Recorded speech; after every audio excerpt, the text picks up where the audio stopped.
শিশুদের পাঠশালাতে আপনাকে স্বাগত। আজ আমরা চতুর্থ শ্রেণী গণিত সাথী বইয়ের অনুশীলনী একের এই ভিডিওর মাধ্যমে আমি 34 থেকে এই 43 দাগ পর্যন্ত সমাধান করে দেব, আর বাকিগুলি পরে ভিডিও সমাধান পেয়ে যাবেন আপনারা। যেহেতু একটা ভিডিও অনেকটাই লম্বা হয়, তার জন্য পাট পাট করে দিচ্ছি যাতে আপনাদের দেখতে সুবিধা হয়। আচ্ছা, 34 দাগের অঙ্কটা কী বলেছে? একটি বড় এবং একটি ছোট সংখ্যার গুণফল দেওয়া আছে এত, এবং একটি সংখ্যা যদি এত হয় তাহলে অপরটি কত এবং দুটি সংখ্যার সমষ্টি কত। আচ্ছা, ধরুন দুটি সংখ্যার গুণফল দেওয়া আছে। ধরো আমরা যদি ধরি দুটি সংখ্যার গুণফল যদি আমরা 10 ভাবি, একটি সংখ্যা যদি দেওয়া থাকে 2, তাহলে অপর সংখ্যাটা কত হবে? 5 হবে। আমরা কি করে পাবো? এই 10কে যদি আমরা 2 দিয়ে ভাগ করি তাহলে অপর সংখ্যাটা পেয়ে যাব। ঠিক এটাও, যে দুটি সংখ্যার গুণফল দেওয়া আছে, একটি সংখ্যা দেওয়া আছে, অপর সংখ্যাটা পাতে গেলে আমাদেরকে এই একটি সংখ্যা দিয়ে ওই দুটি সংখ্যার গুণফলকে ভাগ করব, তাহলে অপর সংখ্যাটা আমরা পেয়ে যাব। তো আচ্ছা, দিয়ে তারপরে দুটি সংখ্যার সমষ্টি বলেছে, আর সমষ্টি বলতে একটি সংখ্যা তো দেওয়া আছে এখানে, এবং অপর সংখ্যাটি কত বের হবে ওইটার সাথে যোগ করে দিলেই দুটি সংখ্যার সমষ্টি আমরা পেয়ে যাব। তো সমাধানটা দেখে নিন। আচ্ছা, এখানে 345 আর 445। আচ্ছা, তাহলে যদি আমি 1 হয়, প্রথমে 1 হলে 304 5 0 0 1 100 হয়েছে, আর 0 খেয়ে দিই। তাহলে 3 ত্রিকে 9, এই 3 ত্রিকে 9, এটা 9000 পেরিয়ে যাবে। তাহলে 2 দিয়ে খাওয়াবো, তাহলে 2 যদি খাওয়াই তাহলে 5 দুগুণে 10-এর 0, হাতে 1, 4 দুগুণে 8, একে 9, আর 3 দুগুণে 6, 690। এটা বিয়োগ করি, 0 1, হাতে 7 আছে, 3 10, এটা থেকে এটা তো ছোট হলো, দিয়ে 0 এখন 5 যদি খাওয়াই আমরা 3000 কাছাকাছি করতে গেলে কে যদি 9 দিয়ে গুণ করবো নাকি? আচ্ছা, যদি 9 দিয়ে গুণ করি, 9 5-এ 45-এর 5 দিচ্ছি একবার, তাহলে 5 4-এ এই 5 4 নং 36, আর 4-এ 40-এর 0, হাতে 4, আর 3 9-এ 27, আছে 27-এর 31, মিলে গেছে। আর যেহেতু এটা 0 ছিল, এখানে একটা 0 আমরা দিতেই পারি, আর এখানেও একটা 0। তাহলে আমাদের হলো অপর সংখ্যাটি হলো, এখন দুটি সংখ্যার সমষ্টি বলেছে, তাহলে সমষ্টি মানে যোগ করব আমরা। তাহলে দুটি সংখ্যার সমষ্টি, দুটি সংখ্যার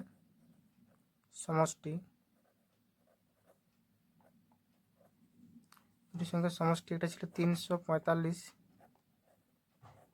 আর এটা হলো 1290।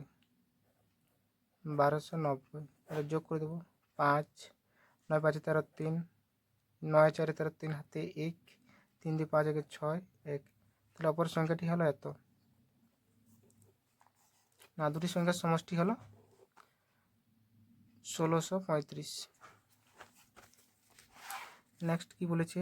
35 দাগের অঙ্কটা। আচ্ছা, তোমার দাদা সকাল 8টা 17 মিনিটে অফিসে যান এবং সন্ধ্যা 7টা 15 মিনিটে বাড়ি ফেরেন। তিনি কতক্ষণ বাড়ির বাইরে থাকেন? 8টা 17 মিনিটে বাড়ি থেকে চলে যায় এবং 7টা 15 মিনিটে বাড়ি ফেরেন, তাহলে তিনি বাড়ির বাইরে কতক্ষণ ছিলেন, এটাই আমাকে বলেছে। আচ্ছা, আমি লিখে নিয়েছি, দাদা অফিসে যান সকাল 8টা 17 মিনিটে, বাড়ি ফেরেন সন্ধ্যা 7টা 15 মিনিটে। এটা অনেক রকমভাবে করা যাবে, তো আমি যেভাবে করছি এভাবে আপনারা দেখে নিন। আচ্ছা, 8টা থেকে 12টা বাজতে কতক্ষণ বাকি আছে? আচ্ছা, তাহলে 12টা থেকে আমরা বিয়োগ দেবো, তারপর 12টার থেকে এইদিকে আমাদের 7টা 15 যোগ করে দিলেই হয়ে যাবে, তাহলে আমাদের তো ঝামেলা নেই, আর না হলে গুনি করতে হবে। তাহলে 8টা থেকে 12টা বাজতে কত মিনিট বাকি আছে? আচ্ছা, এটা তো বিয়োগ যাবে না, তাহলে 1 ঘন্টা আমরা ধার নিই, 1 ঘন্টা সমান 60 মিনিট, তাহলে এটা 11 ঘন্টা হয়ে যাবে, এটা 60 মিনিট আমরা ধার নিলাম, এর সাথে যোগ করলাম, তাহলে এটা বিয়োগ করলে এখন কত হবে? 7 আছে করতে 10 3, হাতে 1 2 4, 43 মিনিট, 8 8 4 8 3 11, 8 9 10 11। তাহলে 12টা বাজতে 3 ঘন্টা 43 মিনিট আমার বাকি রইলো। যদি আমার যায় 12টা বাজে গেল, 12টা বাড়ি বাইরে থাকেন সমান ঠিক আছে, এটা সাথে আমরা যোগ করব এটা, যে 7টা 15 মিনিট আর 3টা 43 মিনিট। তাহলে এটা 5 আর 3 8 আর 4 কে 5 এত মিনিট, আর 7 আর 3 10,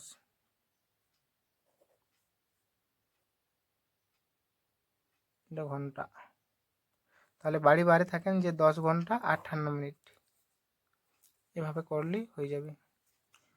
তোমার বয়স 10 বছর 2 মাস 13 দিন। ভাই তোমার চেয়ে 5 বছর 3 মাস 17 দিনের ছোট। ভাইয়ের বয়স কত? তাহলে সরাসরি আমরা এটা থেকে এটা বিয়োগ করব, তাহলে ভাইয়ের বয়সটা বেরিয়ে যাবে। আচ্ছা, আমার বয়স হচ্ছে, এটা বছর মাস দিন এভাবে করেছি আমি, আর এটা ভাইয়ের বয়স। ভাই আমার থেকে ছোট, তাহলে ভাইয়ের বয়স হবে, এটা থেকে এটা বিয়োগ করব। আমি লিখে নিয়েছি এখানে। আচ্ছা, এটা থেকে এটা থেকে এটা বিয়োগ যাবে কি? না, নিশ্চয়ই যাবে না। তাহলে এটা থেকে এটাও বিয়োগ যাবে না। তাহলে আমি কি করব না, ধার নেব। এইখানে 10 বছর আছে, এটা 9 বছর করব। 1 বছর সমান কত মাস? 12 মাস। তাহলে এখানে আমি 12 যোগ করলাম, 12 মাস যোগ করলাম। আচ্ছা, এটা তো আবার দিন আছে না, তাহলে আমি যদি 1 মাস সমান কত দিন? 1 মাস সমান হয় 30 দিন। তো এটা কাটে নিচ্ছি আমি, 1 করে দিচ্ছি, আর এটা 30 যোগ করে দিচ্ছি। যেহেতু 1 মাস সমান 30 দিন, তাহলে এটা যোগ করবো আমি। এটা 3 আর 4, এখন তো বিয়ে যাবে। আর 12 আর কে 13, এটা কত হচ্ছে? যোগ করলে 13, 13 থেকে বিয়োগ দেবো। এটা দিন মাস বছর। তাহলে 7 আছে করতে 13, 7 7 6 13, হাতে 1 3 16 দিন। 3 আছে করতে 13, 10 10 মাস। আর 5 4 9 9 বছর। তাহলে ভাইয়ের বয়স হচ্ছে 4 বছর 10 মাস 16 দিন।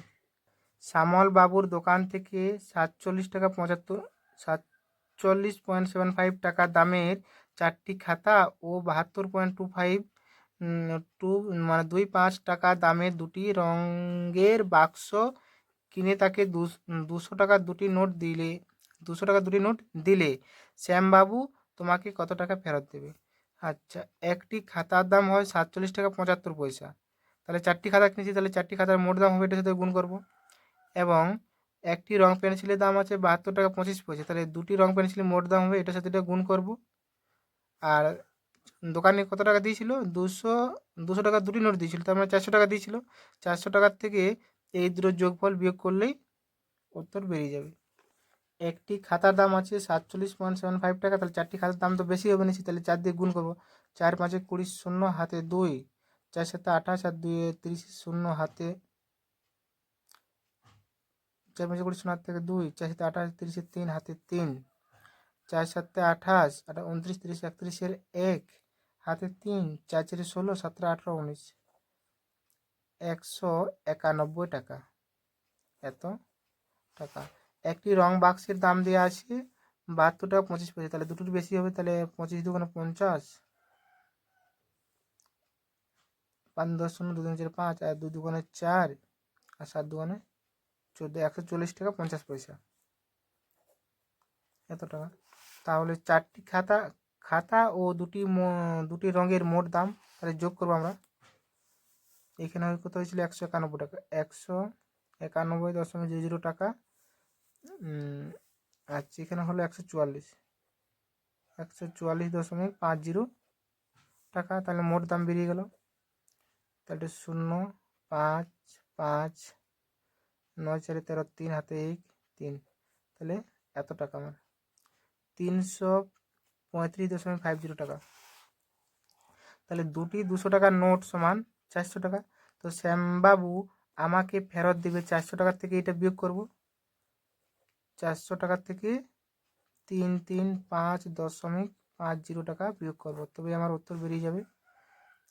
0 এটা 5 সে করতে 10 5 হাতে 1 6 4 10 হাতে 1 4 6 10, তাহলে 64 টাকা 50 পয়সা আমাকে ওই শ্যামলবাবু ফেরত দেবে। তোমাদের বিদ্যালয় থেকে এবছর 4752 জন মাধ্যমিক ও 3089 জন উচ্চ মাধ্যমিক পরীক্ষার্থী পরীক্ষা দিয়েছে। তাহলে মোট কতজন ছাত্রছাত্রী পরীক্ষা দিয়েছে? আচ্ছা, মোট বলেছে, তার মানে এই দুটো যোগ করলে আমাদের উত্তর বেরিয়ে যাবে। 4752 জন উচ্চ মাধ্যমিক শিক্ষার্থী পরীক্ষা দিয়েছে 3089 জন। 3089। তাহলে মোট ছাত্রছাত্রী পরীক্ষা দিয়েছে, এটা যোগ করবো আমি। 9 2 9 10 11 1 হাতে 1, 8 5 13 আর 14 4 হাত থেকে 1, 7 আর 8 আর 4 3 7, 7841 জন মোট পরীক্ষার্থী পরীক্ষা দিয়েছে। একটি ট্রেন প্রতিদিন বিকাল 4:20 হাওড়া থেকে ছেড়ে যায়। সিগন্যালের গন্ডগোলের জন্য ট্রেনটি ছাড়ে রাত 10:05। ট্রেনটি কতক্ষণ দেরিতে ছাড়লো? আচ্ছা, ট্রেন ছাড়ার কথা ছিল 4:20, কিন্তু কোনো কারণে সিগন্যাল জাম থাকার জন্য সে ছেড়েছে 10:05। তাহলে সে কতক্ষণ দেরিতে ছাড়লো? তাহলে আমার এই 10টার থেকে 4টা বিয়োগ দিলেই হয়ে যাবে। আচ্ছা, 5 থেকে 20 বিয়োগ যাবে কি না? তাহলে নিশ্চয়ই আমরা ধার নেব। আচ্ছা, 1 ঘন্টা সমান তো 60 মিনিট, তাহলে 1 ঘন্টা ধার নিই আমি। এখানে তাহলে 9 ঘন্টা থাকবে, এখানে 9 ঘন্টা থাকবে, আর 1 ঘন্টা ধারলে মানে 60 মিনিট। তাহলে এটা যোগ করলে কত হবে? 60 আর 5 65। তাহলে 65 থেকে এখন 20 বিয়োগ যাবে, তাহলে এটা 5, এটা 4, 4 আর 2 6, এত মিনিট। আর এটা 9, এই 4 5 9, তাহলে 5 ঘন্টা 45 মিনিট দেরিতে ট্রেনটি ছাড়লো। 8টি গরু ও 5টি ভেড়ার মোট দাম দেওয়া আছে 8,020 টাকা 50 পয়সা। একটি গরুর দাম যদি দেওয়া থাকে 628.5 মানে 50 পয়সা, 628 টাকা 50 পয়সা হলে একটি ভেড়ার মূল্য কত? আচ্ছা, 8টি ভেড়া যদি একটি গরুর দাম যদি এত হয়, তাহলে 8টি গরুর দাম নিশ্চয়ই বেশি হবে। 8 দিয়ে এটাকে গুণ করব, গুণ করে যত হবে সেইটা এই টোটাল থেকে বিয়োগ করব, বিয়োগ করে যত বেরাবে ওইটা থাকবে আমার 5টি ভেড়ার মোট দাম।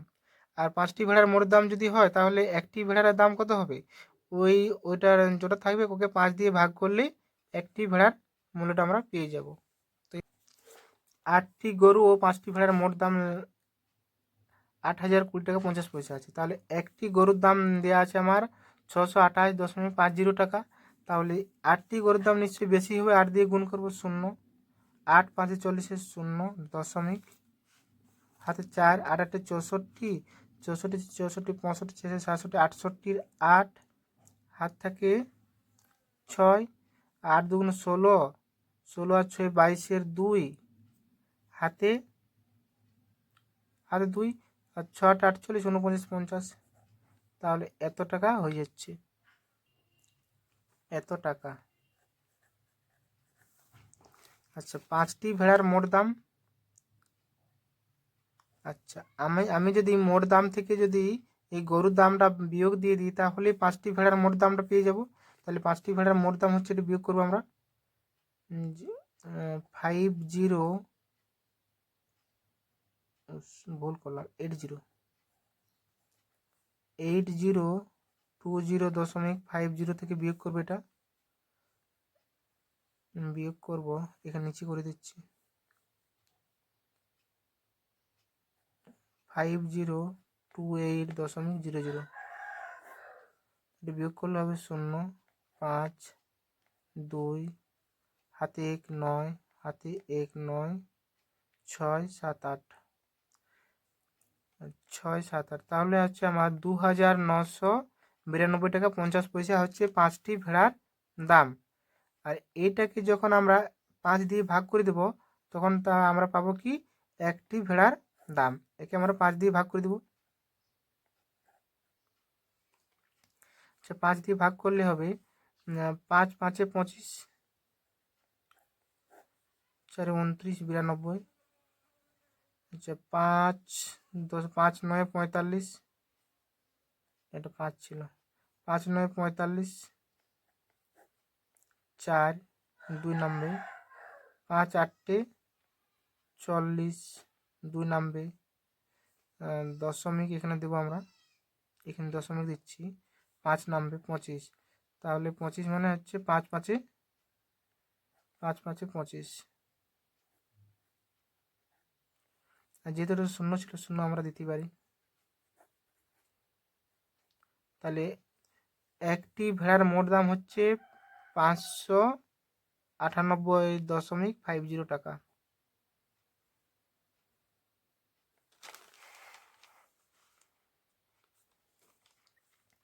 দেখে নিন। আচ্ছা, এটা হচ্ছে প্রথম ব্র্যাকেট, দ্বিতীয় ব্র্যাকেট, তৃতীয় ব্র্যাকেট।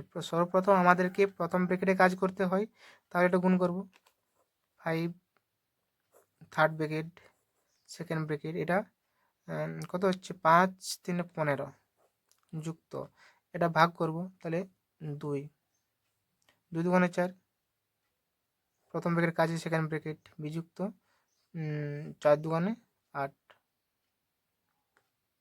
Third bracket. এটা কাজ করবো আমরা 15 2 16 17, 17 বিযুক্ত 8, থার্ড ব্র্যাকেট, 5 যুক্ত, এটা বিয়োগ করলে কত হবে, 8 দুগুণে 16 9 হবে, 8 দুগুণে 16 17, আর 9 আর 5 14। এক জায়গার অঙ্কটা দেখে নাও।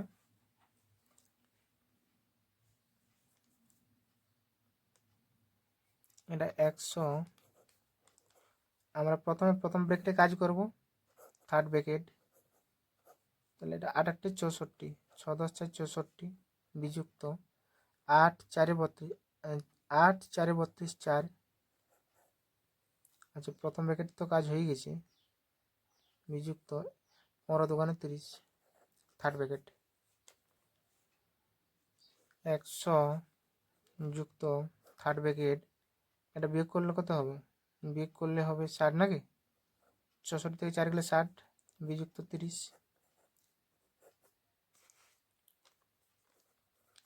100 যুক্ত, এটা বিয়োগ করলে, হ্যাঁ বিয়োগ ছিল, তাহলে এটা হচ্ছে 30, 60 থেকে 30 গেলে আমার 30 হবে, আর 30 আর 100 130, 98 ভাজিত। আচ্ছা, প্রথমে গুণে কাজ হয়, তাহলে এটা যদি গুণ করি 6 5 30, এটা কিন্তু ব্র্যাকেটের মধ্যে থাকবে 30 বিযুক্ত, আচ্ছা আমি এটা, আচ্ছা 9 করলাম,